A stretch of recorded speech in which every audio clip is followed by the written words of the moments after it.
Welcome to my new blog. दोस्तों, शुभम की दुनिया में आप सभी का स्वागत है।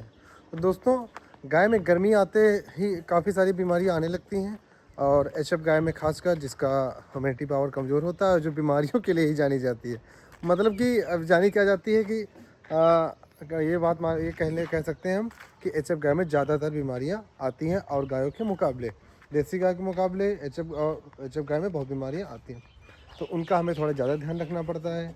अगर आप उनसे डेयरी फार्मिंग कर रहे हैं तो कुछ बातों का ध्यान रखना है, जो गर्मी में विशेषकर आपको ध्यान रखना ही पड़ेगा, नहीं तो आप एक लंबे खर्चे की चपेट में आ सकते हैं।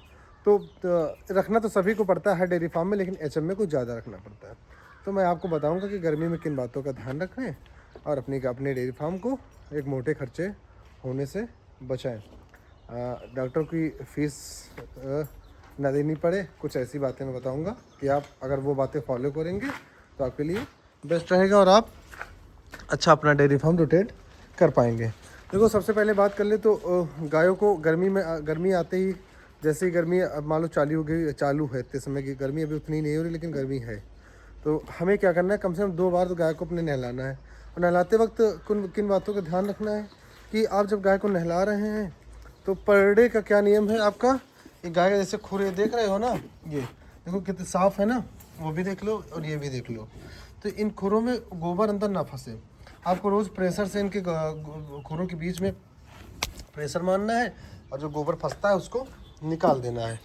और इनके उसके बाद इनके ऑर्डर वगैरह इसको ब्रश से धुल देने हैं, पानी मारकर, और ब्रश उसमें खुरों में भी पानी मारकर ब्रश मारना है। ये आपको दिन में 2 बार करना है, मतलब कि अच्छे तरीके से इनको नहलाओ। अब दूसरी बात, इनको गर्मियों में कोशिश किया करो कि नीम की पत्ती ज़्यादा दो। अगर आपकी गाय खाती हैं तो, मेरी गाय तो आराम से खा लेती हैं, बहुत चाव से खाती है नीम की पत्ती। और नीम की पत्ती देने से फ़ायदे क्या होते हैं कि डिवार्मिंग भी हो जाती है और गाय के पेट में जो कई तरह के इन्फेक्शन होने वाले होते हैं वो बच जाते हैं, वो नहीं होते हैं।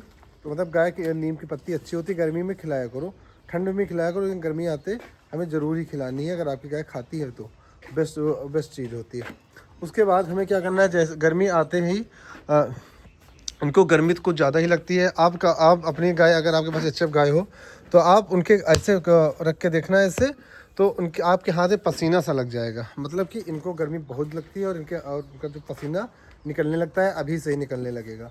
तो क्या करना है, हमें फॉगर लगवा लेने हैं। फॉगर कितने का आता है मैं आपको बता दूं। फॉगर जो होता है वो नोजल के हिसाब से आता है। अगर आपके पास 4 या 5 6 गाय हैं तो आपका खर्चा 3100-3200 रुपये में आराम से हो जाएगा। आप उसमें फॉगर लगवा सकते हैं। आपको फॉगर लगवाने में आपको 32 से 3500 रुपये आराम से खर्च में फॉगर आपके फॉर्म पर लग जाएगा, कम से कम 5 से 6 गायों के लिए। 3200 रुपये में फॉगर में आपको क्या मिलेगा, आपको मिलेगा उसमें 10 नोजल मिलेंगे, एक क्लीनर मिलेगा और एक प्रेशर पंप मिलेगी जिससे नोजल निकलेगा, और लगभग 20 मीटर के आसपास पाइप मिलेगी जिसमें नोजल लगते हैं। तो मैंने ऑर्डर कर लिया है, मेरा भी आ जाएगा 7-8 तारीख में आराम से लग जाएगा। वो उसकी वीडियो मैं आपको अलग से बनाकर दिखाऊंगा तो समझ में आएगा, फिर देखना। और आप सभी लोग ज़रूर से ज़रूर, मतलब मैं ये नहीं बता रहा हूँ कि लगवा लो हो सके तो, ये कंपलसरी है लगवाना, मतलब कि लगवाना ही है, इसमें कोई बहाना नहीं चलेगा। फॉगर लगवाओगे तभी खर्चों से बचे रहोगे। आप 3000-3100 रुपये खर्च कर लोगे, ठीक है, लेकिन वो 3000-3100 रुपये आपके कितने रुपए बचा देगा ना, आप वो सोच नहीं पाओगे।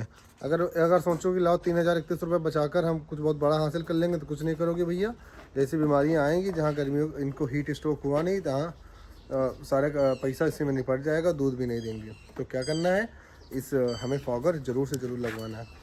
उसके बाद पंखा भी ज़रूरी है। पंखा आपको कैसे लगवाना है, नीचे फॉगर होना चाहिए, और जो पंखा की जैसे आपको ये हाइट देख रहे हो कितनी है ना, तो आपको सरिया वगैरह लगाकर ऐसे ही, वो तो पता ही होगा आपको कि पंखा कैसे लगवाना है। तो फॉगर के ऊपर पंखा, उससे क्या बेनिफिट रहेगा कि जब फॉगर चलेगा तो पंखे के और जो पंखा जब चलेगा दोनों साथ में चलेंगे तो उसके पानी की छींटें पूरे फॉर्म में फैलेंगी, जिससे एक टेम्परेचर मेंटेन रहेगा और ठंडा टेम्परेचर बना रहेगा।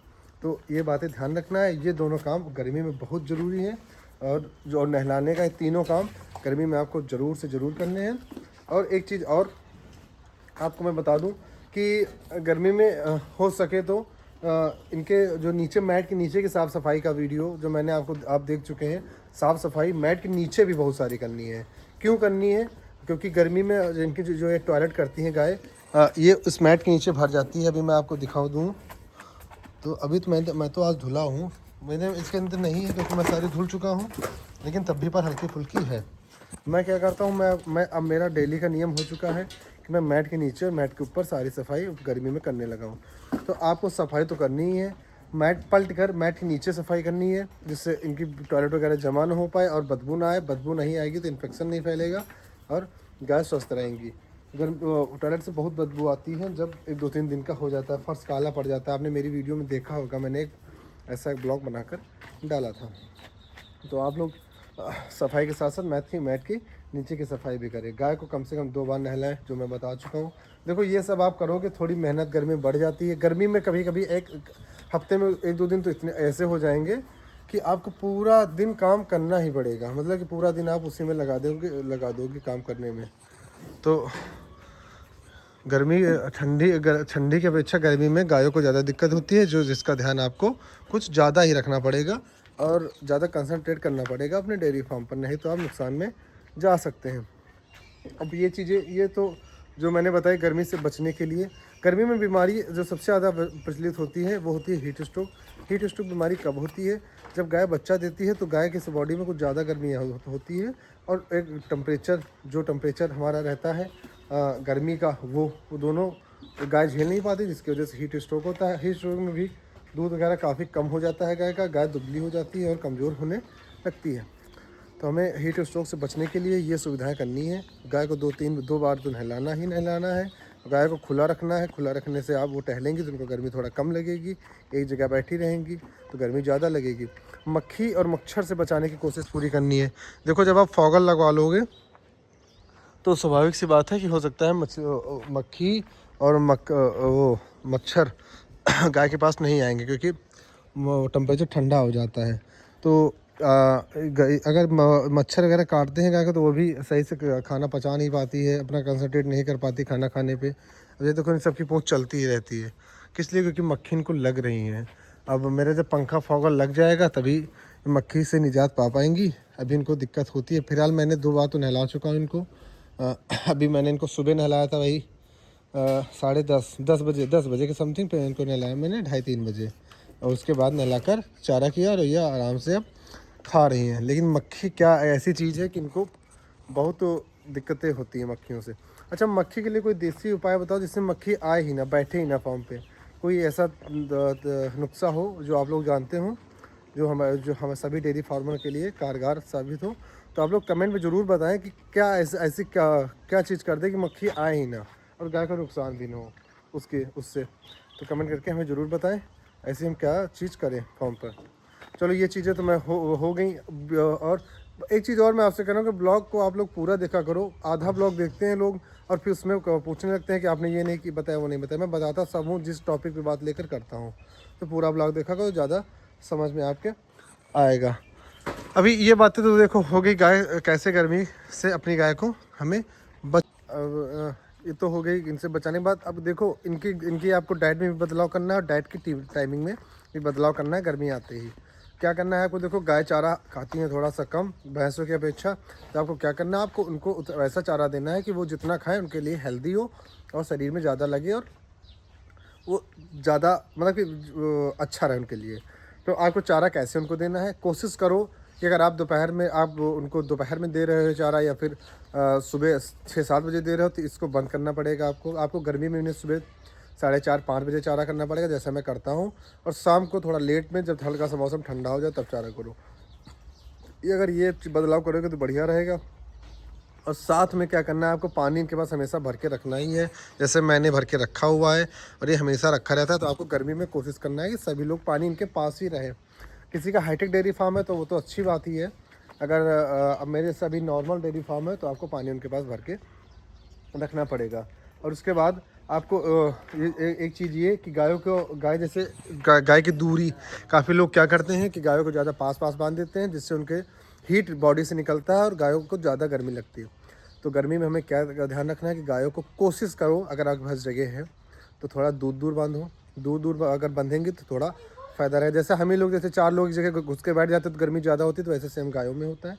और गाय में कुछ ज़्यादा होता है क्योंकि इनमें गर्मी कुछ ज़्यादा, इनकी हीट कुछ ज़्यादा निकलता है, भारी शरीर होता है ना। तो गायों को कोशिश करो दूर दूर बांधो, 3 से 4 बार नहलाओ। और सबसे ज़रूरी बात है, इनको हरा चारा कोशिश करो ज़्यादा दो। क्यों? क्योंकि हरे चारे में पानी ज़्यादा होता है, जो इनके बॉडी में पानी की पूर्ति को पूर्ण करेगा। तो कोशिश ये करना है कि हरा चारा ज़्यादा बढ़ा दो, भूसा कम कर दो, ये बेनिफिट रहेगा। और उसके बाद इनको गर्मी आते ही, जैसे गर्मी आए तो इनको HQ और BQ का टीका ज़रूर लगवाएं, क्योंकि इन गायों गर्मी में इनकी ह्यूमिनिटी पावर और कमज़ोर हो जाती है। वैसे भी इनकी बहुत कमज़ोर होती है, गर्मी में कुछ ज़्यादा कमज़ोर हो जाती है। तो HQ और BQ का टीका ज़रूर लगवाएं, जो उनकी ह्यूमिनिटी पावर को बढ़ाएगा और बीमारियों से बचाएगा। बाकी मैंने आपको और बता दें कि गर्मियों में बरसात का सीज़न आते ही जो टीकाकरण करवाने हैं वो भी आप सभी लोग जल्द से जल्द अब करवाना चालू कर दें, क्योंकि गर्मी आ रही है तो उसकी व्यवस्था करना चालू कर दें और पता कर लें कि आपके यहाँ कौन सा टीका कहाँ पर मिलेगा। तो ये सारी बातें हो गई गर्मी से अपनी गाय को बचाने के लिए। हैं बहुत तरीके हैं, बहुत सारी बातें को ध्यान रखना होता है। मैं 10 मिनट के 12 मिनट में ब्लॉग में आपको ज़्यादा नहीं बता पाऊँगा। ये सब ज़रूरी चीज़ें हैं जो मैंने आपको बताई हैं। बाकी छोटी छोटी बातों पे भी ध्यान देना होता है, तो वो भी बताऊंगा शॉर्ट के माध्यम से, आप सभी को बताता रहूँगा। तो कोशिश आप लोग यही करनी, जो मैंने बताए हैं मैं इस नियमों पे फॉलो करो, ये सही रहेगा और गायों को गर्मी से आप बचा पाएंगे अच्छी तरीके से। देखो पंखे कई तरह के आते हैं, पंखे नॉर्मल आते हैं, एक पंखे आते हैं DC करके, मतलब अभी उनके बारे में मुझे ज़्यादा नॉलेज नहीं, भी पता ही चला है कि वो ज़्यादा गर्मी को बहुत कम कर देते हैं, 3 से 4 डिग्री 5 डिग्री टेम्परेचर कम कर देते हैं। तो ठीक है अब दोस्तों, आज के ब्लॉग में हम इतना ही। बाकी जानकारी हम अगले ब्लॉग में आपको देंगे। मिलेंगे नेक्स्ट ब्लॉग में एक नई वीडियो के साथ। आप लोग कमेंट में ज़रूर करना, ज़रूर पूछना या बताना जो मैंने पूछा है कि गर्मी मक्खी के लिए कोई उपाय बताओ। सभी लोग कमेंट करें और नेक्स्ट वीडियो किस टॉपिक पर चाहिए उस पर कमेंट करें। अब मेरा हो चुका है मिल्किंग टाइम, मिलते हैं आपको नेक्स्ट ब्लॉग में, तब तक के लिए बाय बाय, नमस्कार।